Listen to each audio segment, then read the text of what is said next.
नमस्कार। आकाशवाणी जयपुर अजमेर से प्रस्तुत हैं प्रादेशिक समाचार।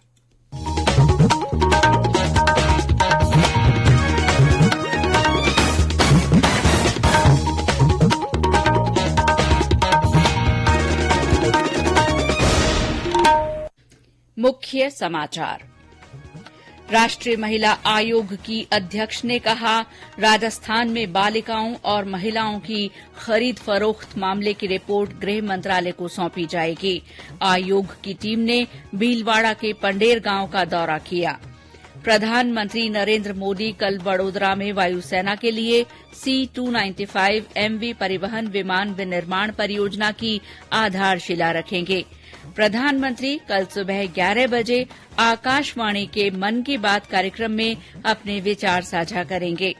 राज्यपाल कलराज मिश्र ने लंबित मुकदमों के समाधान के लिए न्यायाधीशों से आधुनिक तकनीक और आर्टिफिशियल इंटेलिजेंस के उपयोग का आह्वान किया।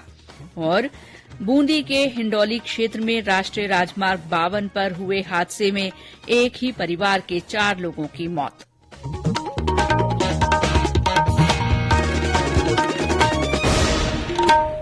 समाचारों के साथ मैं शीला चावला और अब समाचार विस्तार से।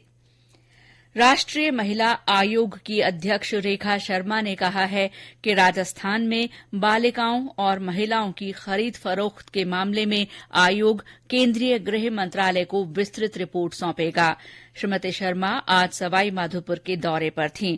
उन्होंने आकाशवाणी से बातचीत में कहा कि राज्य में महिला अत्याचार और खरीद फरोख्त के कई मामले सामने आए हैं जो आपस में जुड़े हुए हैं।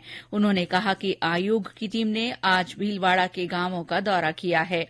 श्रीमती शर्मा ने सवाई माधोपुर शहर में गैर कानूनी कार्यों का भी संज्ञान लिया और अधिकारियों को प्रभावित इलाके का सर्वे करने के निर्देश दिए। भीलवाड़ा के पंडेर गांव में लड़कियों को कथित रूप से शपथ पत्र लिखकर बेचने के मामले में राष्ट्रीय महिला आयोग की 2 सदस्यीय टीम ने पंडेर और आसपास के गांवों का दौरा किया। आयोग में अवर सचिव शिवानी डे और कानूनी सलाहकार अनन्या सिंह ने ग्रामीणों से इस घटना के बारे में जानकारी ली। इससे पहले टीम ने जिला कलेक्टर आशीष मोदी और पुलिस अधीक्षक आदर्श सिद्धू से मुलाकात की। राज्य बाल अधिकार संरक्षण आयोग की अध्यक्ष संगीता बेनीवाल ने आज भीलवाड़ा में जिला कलेक्टर आशीष मोदी और पुलिस अधीक्षक सहित महिला बाल विकास विभाग और NGO के पदाधिकारियों के साथ बैठक की। पंडेर घटना को लेकर भीलवाड़ा जिला कलेक्टर और पुलिस अधीक्षक ने पत्रकारों से कहा कि प्रशासन और पुलिस महिलाओं की सुरक्षा को लेकर सतर्क हैं। जिला कलेक्टर ने कहा है कि ऐसे मामलों में कठोर कार्रवाई की जाएगी।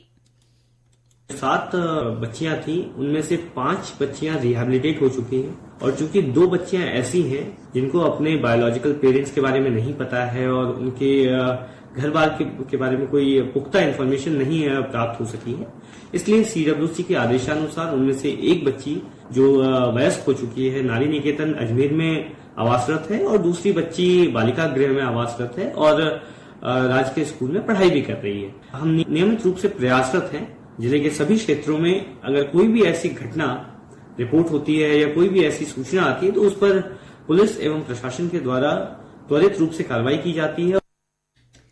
पुलिस महानिदेशक ML लाठर ने बताया कि महिलाओं और नाबालिगों की खरीद फरोख्त और अनैतिक कार्य कराए जाने के संबंध में संवेदनशील स्थानों पर पुलिस निगरानी रख रही है। श्री लाठर ने बताया कि साल 2019 में लड़कियों की खरीद फरोख्त के संबंध में भीलवाड़ा जिले में ऑपरेशन गुड़िया चलाया गया था। बूंदी जिले के दबलाना क्षेत्र में एक व्यक्ति को अपनी नाबालिग बेटी को 1.5 लाख रुपए में बेचने के आरोप में गिरफ्तार किया गया है। इस मामले में खरीदार को भी गिरफ्तार किया गया है। रिश्तेदार ने नाबालिग को देह व्यापार के लिए मुंबई में बेच दिया था। इस मामले में नाबालिग लड़की की मां ने मई महीने में गुमशुदगी की रिपोर्ट दर्ज करवाई थी। प्रधानमंत्री नरेन्द्र मोदी कल गुजरात के वडोदरा में भारतीय वायुसेना के लिए C-295 MV परिवहन विमान विनिर्माण परियोजना की आधारशिला रखेंगे। रक्षा मंत्री राजनाथ सिंह, नागरिक उड्डयन मंत्री ज्योतिरादित्य सिंधिया और गुजरात के मुख्यमंत्री भूपेन्द्र भाई पटेल भी इस मौके पर मौजूद रहेंगे। ये अपनी तरह की पहली परियोजना है जिसमें सैन्य विमान का विनिर्माण एक निजी कंपनी करेगी। ये विमान असैनिक उद्देश्यों के लिए भी काम में लिया जा सकता है। इस अत्याधुनिक परिवहन विमान की क्षमता 5 से 10 टन होगी। ये भारतीय वायुसेना के पुराने एवरो विमान का स्थान लेगा।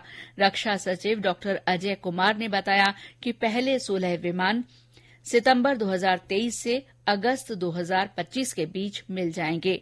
स्वदेश में निर्मित पहला विमान सितंबर 2026 तक मिल सकता है। इस पूरी परियोजना की लागत 21,935 करोड़ रुपए होगी। सभी 56 परिवहन विमानों में स्वदेशी इलेक्ट्रॉनिक वॉरफेयर सेट लगे होंगे। प्रधानमंत्री नरेन्द्र मोदी कल सुबह 11 बजे आकाशवाणी के मन की बात कार्यक्रम में अपने विचार साझा करेंगे। मासिक रेडियो कार्यक्रम की ये 94वीं कड़ी होगी। ये कार्यक्रम आकाशवाणी और दूरदर्शन के समूचे नेटवर्क पर प्रसारित होगा। आकाशवाणी समाचार की वेबसाइट और news on air mobile app पर भी ये कार्यक्रम उपलब्ध रहेगा। आकाशवाणी समाचार, दूरदर्शन समाचार, प्रधानमंत्री कार्यालय तथा सूचना और प्रसारण मंत्रालय के YouTube चैनलों पर भी ये कार्यक्रम सीधा प्रसारित होगा। आकाशवाणी से हिन्दी प्रसारण के तुरंत बाद मन की बात कार्यक्रम क्षेत्रीय भाषाओं में प्रसारित किया जाएगा। ये समाचार आकाशवाणी जयपुर अजमेर से प्रसारित किए जा रहे हैं। राज्यपाल कलराज मिश्र ने लंबित मुकदमों के बढ़ते बोझ का समाधान तलाशने के लिए न्यायाधीशों से आधुनिक तकनीक और आर्टिफिशियल इंटेलिजेंस के उपयोग का आह्वान किया है। राज्यपाल आज जोधपुर में राष्ट्रीय न्यायिक अकादमी द्वारा आयोजित पश्चिम क्षेत्र सम्मेलन के उद्घाटन के मौके पर बोल रहे थे। श्री मिश्र ने आम आदमी को त्वरित और सस्ता न्याय दिलाने के लिए गंभीर प्रयास किए जाने पर बल दिया। 2 दिन के इस सम्मेलन में राज्य के मुख्य न्यायाधीश पंकज मित्तल, राष्ट्रीय न्यायिक अकादमी के निदेशक AP साही, राजस्थान, महाराष्ट्र, मध्य प्रदेश और गुजरात हाईकोर्ट के न्यायाधीश और न्यायिक अधिकारी हिस्सा ले रहे हैं। रूस यूक्रेन युद्ध के कारण यूक्रेन से भारत लौटे राजस्थानी विद्यार्थियों को हवाई किराए का भुगतान किया जाएगा। मुख्यमंत्री अशोक गहलोत ने इसके लिए सहमति दे दी है। इस साल 1 से 14 फरवरी के बीच खुद के खर्चे पर यूक्रेन से भारत लौटने वाले राजस्थान के विद्यार्थियों को ही हवाई किराए की राशि का पुनर्भरण किया जाएगा। मुख्यमंत्री अशोक गहलोत ने जयपुर मेट्रो के विस्तार के लिए 204 करोड़ 81 लाख रुपए की वित्तीय स्वीकृति दी है। ये स्वीकृति मेट्रो के फेज 1D के निर्माण के लिए दी गई है। इसके तहत मेट्रो का मानसरोवर से अजमेर रोड तक विस्तार किया जाएगा। गौरतलब है कि श्री गहलोत ने इस साल के बजट में मेट्रो का विस्तार करते हुए बड़ी चौपड़ से दिल्ली आगरा हाईवे पर ट्रांसपोर्ट नगर को फेज 1C तथा मानसरोवर से अजमेर रोड चौराहा फेज 1D को मेट्रो से जोड़ने की घोषणा की थी। भारत और फ्रांस की वायुसेना का संयुक्त युद्धाभ्यास गरुड़ जोधपुर में शुरू हो गया है। युद्धाभ्यास में दोनों देशों के पायलट एक दूसरे के साथ अपने अनुभव साझा कर रहे हैं। इस युद्धाभ्यास में फ्रांस के राफेल के अलावा भारतीय राफेल, सुखोई, जगुआर और तेजस तथा हल्का लड़ाकू हेलीकॉप्टर, अवॉक्स विमान और हवा में तेल भरने वाले टैंकर हिस्सा ले रहे हैं। ये युद्धाभ्यास 12 नवंबर तक चलेगा। सीमा सुरक्षा बल ने श्रीगंगानगर में भारत पाक सीमा पर कल देर रात एक घुसपैठिए को मार गिराया। बीएसएफ के डीआईजी अमित कुमार यादव ने बताया कि अनूपगढ़ के पास शेरपुरा पोस्ट पर गश्त के दौरान एक युवक देश की सीमा में देखा गया था। दौसा जिले में महुआ के सीत गांव में फूड प्वाइजनिंग से 85 लोग बीमार हो गए। इनमें से 5 को महुआ के अस्पताल में भर्ती करवाया गया है। कल अन्नकूट के दौरान कढ़ी और बाजरा खाने से लोगों को उल्टी, दस्त और पेट में दर्द की शिकायत हुई और देर रात काफी संख्या में लोग बीमार हो गए। मौके पर पहुंची डॉक्टरों की टीम ने 80 लोगों का गांव में ही उपचार किया। स्वास्थ्य विभाग की टीम ने अन्नकूट प्रसादी में बने कढ़ी और बाजरे के नमूने लेकर जांच के लिए जयपुर भिजवाए हैं। बूंदी जिले में कल देर रात एक वैन और कार की टक्कर में नवजात शिशु सहित एक ही परिवार के 4 लोगों की मृत्यु हो गई।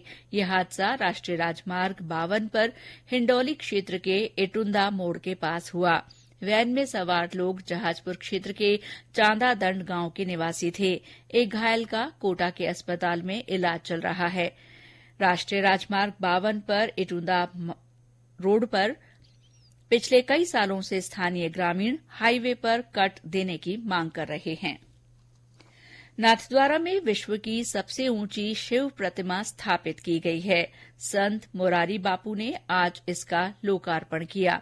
इस मौके पर मुख्यमंत्री अशोक गहलोत, बाबा रामदेव, विधानसभा अध्यक्ष डॉ सीपी जोशी, नेता प्रतिपक्ष गुलाबचंद कटारिया सहित कई जनप्रतिनिधि और कई हस्तियां मौजूद रहीं। गौरतलब है कि 369 फुट ऊंची इस प्रतिमा के निर्माण में 10 साल का समय लगा है। केंद्रीय रिजर्व पुलिस बल सीआरपीएफ की ओर से एकता दिवस के सिलसिले में आज जयपुर में साइकिल रैली का आयोजन किया गया। बल के पुलिस महानिरीक्षक विक्रम सहगल ने अमर जवान ज्योति से इस साइकिल रैली को झंडी दिखाकर रवाना किया। इस रैली में सीआरपीएफ के 300 से ज्यादा जवानों और अधिकारियों ने भाग लिया। रैली का समापन जल महल पर हुआ। बल की ओर से श्री गंगानगर के अनूपगढ़ और श्रीकरणपुर में भी साइकिल रैली निकाली गई। और अंत में मुख्य समाचार एक बार फिर।